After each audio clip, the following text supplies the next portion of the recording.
Hello, I'm Dania Jekel, the Executive Director of AANE. About 15 years ago, I got to know Nancy, an adult member of our community. She was an older woman who had struggled in many ways prior to her diagnosis, and despite her nursing degree, was unable to work. She was living on Social Security payments of $460 a month. Despite her low income and monthly struggle just to pay her own bills, through an international charity, she had signed up to support a boy in Ecuador for $15 a month and a young woman in Kenya, also for $15 a month. She faithfully paid her monthly pledge and in return received letters and pictures from both children as they grew. Time and again, I see individuals on the spectrum show this incredible level of commitment to a cause. From helping those in poverty to working to protect animals or engaging in activism against climate change. I am struck by how deeply they dedicate themselves to a movement. They are not content with a casual donation or signing a petition and moving on to other things.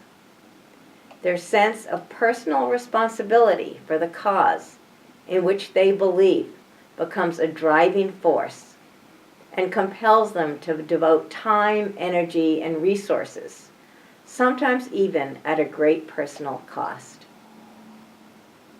For too long, a myth has persisted that people with autism are self-absorbed or lack empathy.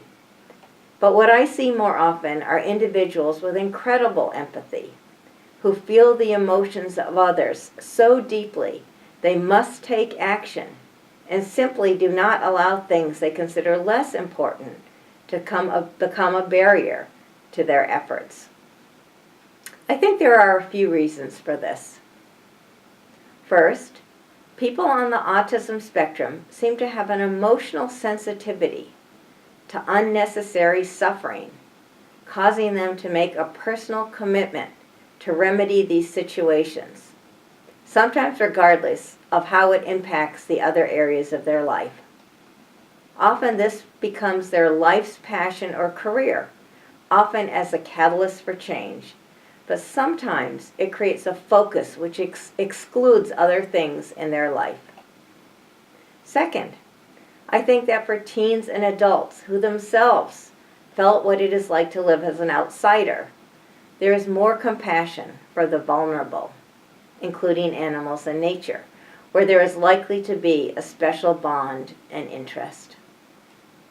Third, many people on the spectrum are intelligent, logical, and often understand issues with a depth others may not.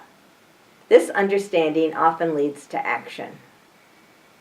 And fourth, many view the world in black and white with no gray, removing justifications which others use to avoid action. Autism is often defined by a list of deficits. Little attention has been paid to the incredible contributions of individuals on the spectrum whose traits have enabled them to help change the world and make it a better place. And I want to add a postscript. 8 years after Nancy had adopted her Ecuadorian child, I was lucky enough to have the chance to visit Ecuador, where my daughter was working. I arranged with the organization to visit the boy, now a young man, who Nancy had helped. I met Jesus in a very underserved, small community where dwellings were built on a mountainside overlooking Guayaquil. He was healthy, studious, 14-year-old, the first in his family to attend high school, and hopeful that he could one day become an engineer. It was incredible. And it was very clear Nancy's money had made an enormous difference in the life of this child. Thank you.